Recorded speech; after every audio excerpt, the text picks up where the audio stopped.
ఒక ఆధ్యాత్మికతకు, అలాగే భక్తికి, ప్రశాంతతకు కూడా ఒక నిలయం. మనం గుడికి వెళ్ళగానే ముందుగా చేసే పనేంటి? గుళ్ళో ఉన్న గంటను కొట్టడం. కానీ దాని వెనక కేవలం భక్తిగా మాత్రమే ఉందా? లేకపోతే ఏమన్నా సైన్స్ దాగుందా?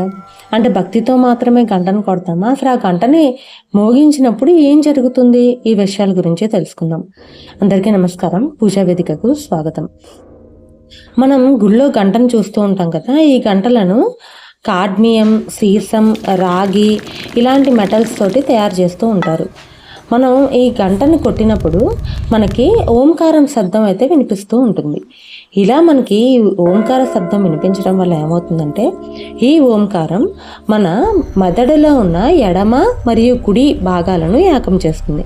అంటే ఏంటంటే లెఫ్ట్ అండ్ రైట్ మెమరీస్ని ఇది సింకనైజ్ చేస్తుంది అనమాట.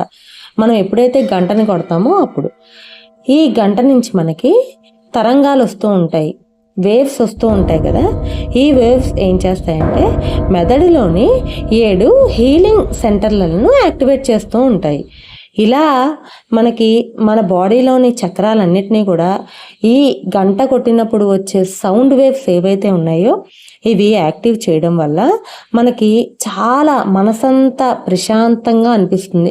అలాగే మనం ఏదో ఒక విషయం గురించి బాధపడుతూ ఉన్న ఈ ఆలోచనలు, ఈ డిప్రెషన్స్ ఇవన్నీ కూడా ఏమవుతాయంటే ఎప్పుడైతే ఈ గంటని కొట్టామో ఆ వచ్చిన సౌండ్ వేవ్స్ వల్ల మన మనసు మనకు తెలియకుండానే చాలా ప్రశాంత పడిపోతుంది అనమాట. అలాగే మనం గంట కొట్టినప్పుడు ఆ ప్రతిధ్వని అంటే అక్కడి నుంచి వచ్చే ఆ ఎకో ఏదైతే ఉంటుందో అది 7 సెకండ్స్ పాటు ఉంటుంది.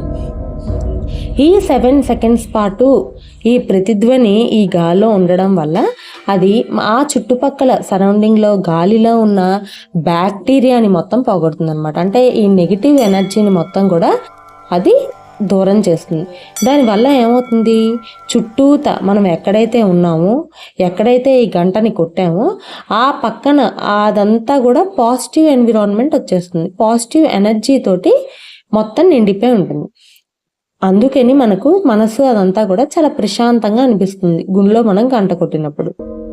అందుకే మన పూర్వీకులు ఏన్షియన్స్ ఎవరైతే ఉన్నారో వీళ్ళు ఈ ఘంటానాదాన శక్తిని ముందుగానే గ్రహించారు కాబట్టి దీన్ని గుళ్ళల్లో అమర్చడం జరిగింది.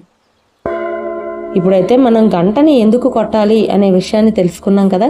మన పిల్లలు మనం అడిగినప్పుడు కూడా ఈ విషయాన్ని మనం చాలా సులువుగా చెప్పగలం. ఇలాంటి ఆధ్యాత్మిక రహస్యాల కోసం పూజా వేదిక ఛానల్ని సబ్స్క్రైబ్ చేసుకోండి.